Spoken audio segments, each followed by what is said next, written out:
Salut les trailistes, bienvenue sur la chaîne YouTube de Trail Adventure Magazine. Aujourd'hui, je vous emmène en Islande pour l'essai de la nouvelle Norton Atlas. Allez, c'est parti, on essaye ça.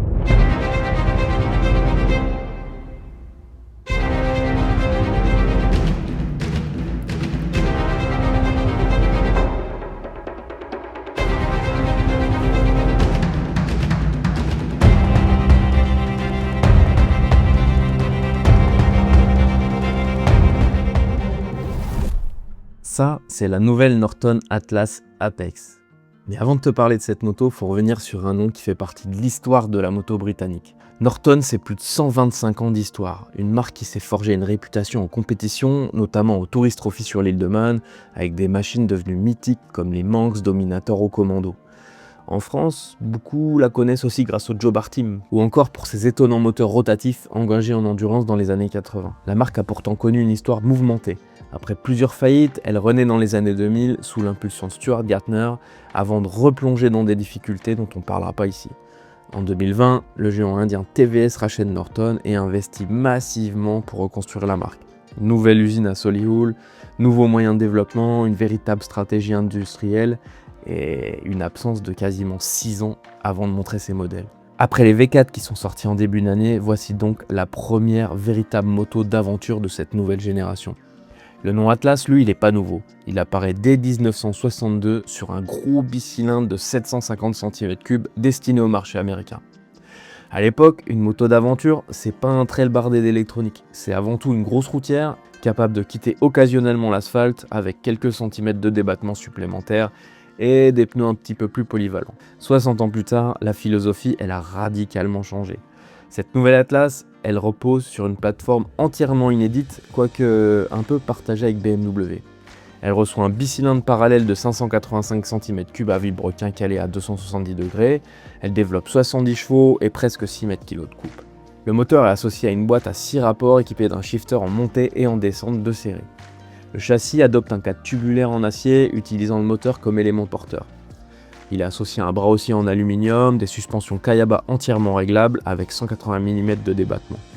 Le truc, c'est que ce cadre en treillis tubulaire, il est complètement masqué par l'esthétique de la moto et via des plans en plastique. Bon, côté électronique, Norton ne fait pas dans la demi-mesure non plus. Centrale inertielle Bosch à 6 axes, ABS sensible à l'inclinaison, anti-patinage en courbe, 5 modes de conduite, contrôle du cabrage, régulateur de vitesse, écran tactile TFT, 8 pouces carrément avec navigation intégrée quand l'appli fonctionne, pour l'instant c'est qu'en Angleterre, et donc il y a une connectivité Bluetooth et même le Wi-Fi. Bref, difficile de trouver plus complet dans cette catégorie.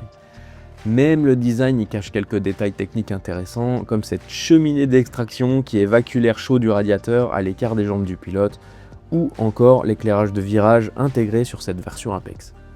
Bon, sur le papier, Norton affiche donc de grandes ambitions, proposer un trail de moyenne de cylindrée premium, mêlant identité britannique, technologie moderne, finition haut de gamme, à un tarif quand même assez osé. Bon, on en parlera plus tard. Mais reste maintenant une seule question, est-ce que cet Atlas est à la hauteur de son prestigieux blason? Allez, on va découvrir ça ensemble tout de suite.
Eh bien voilà pour cet essai de la nouvelle Norton Atlas. Écoutez, déjà gros coup de cœur pour le lieu de cet essai. L'Islande, j'avais jamais fait vraiment. Si vous avez l'occasion de rouler ici, que ce soit sur les routes ou en off-road, c'est vraiment magique, c'est assez mystérieux. En ce qui concerne la moto, bah écoutez, bonne surprise aussi. Je savais pas trop à quoi m'attendre, mais c'est toujours un plaisir en fait de pouvoir découvrir des machines entièrement nouvelles, c'est-à-dire un nouveau moteur, un nouveau cadre. Voilà, on est surtout sur des évolutions en ce moment, et là, c'est quelque chose d'entièrement nouveau, même si cette moto sort des usines TVS et donc des usines aussi où sont produites la BMW F450 GS. J'ai pas vraiment cherché les similitudes avec cette moto, faut dire que Norton ne veut surtout pas qu'on les trouve. Il y en a forcément puisque ça sort des mêmes lignes. Mais pour avoir fait un comparatif et essayé la F450, je pense que c'est des motos qui n'ont absolument rien à voir.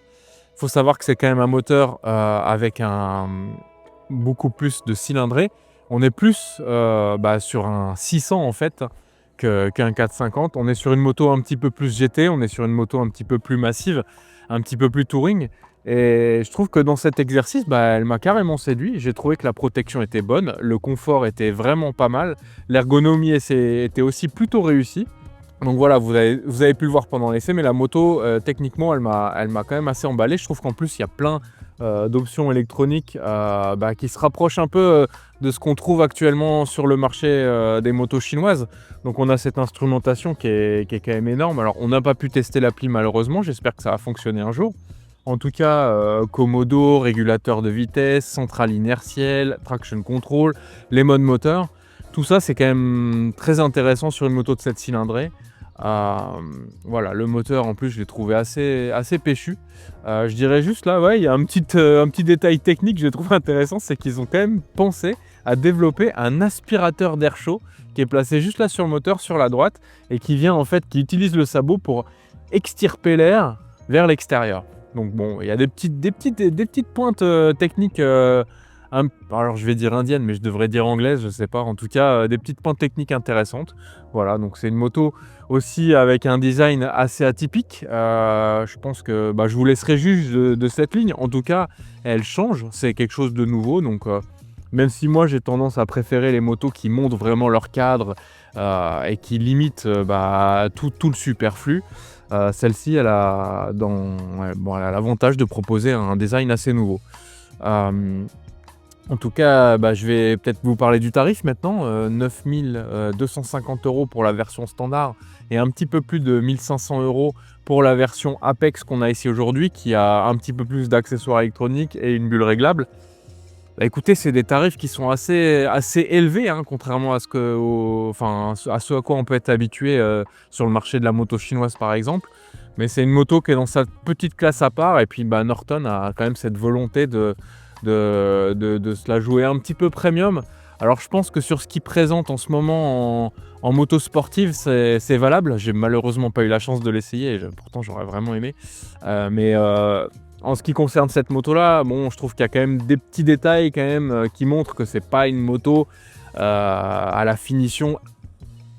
Ça la place pas au-dessus des autres, quoi. Et puis voilà, c'est une jolie moto, mais elle n'est pas premium autant que ça pourrait.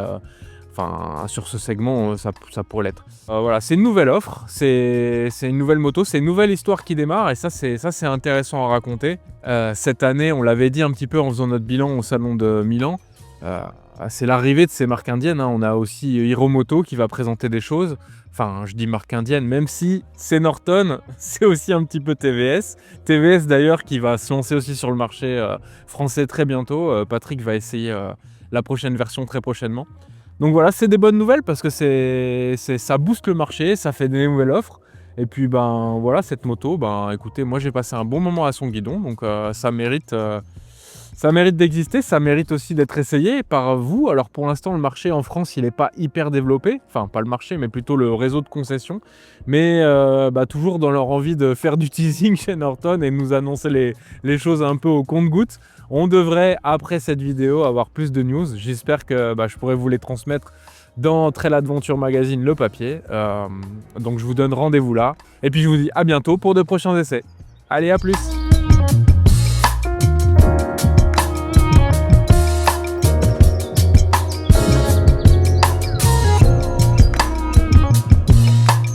nouvelle Norton Atlas vous a séduit? Retrouvez l'univers Norton chez Louise Team Moto Marseille, votre concessionnaire Norton dans le sud de la France.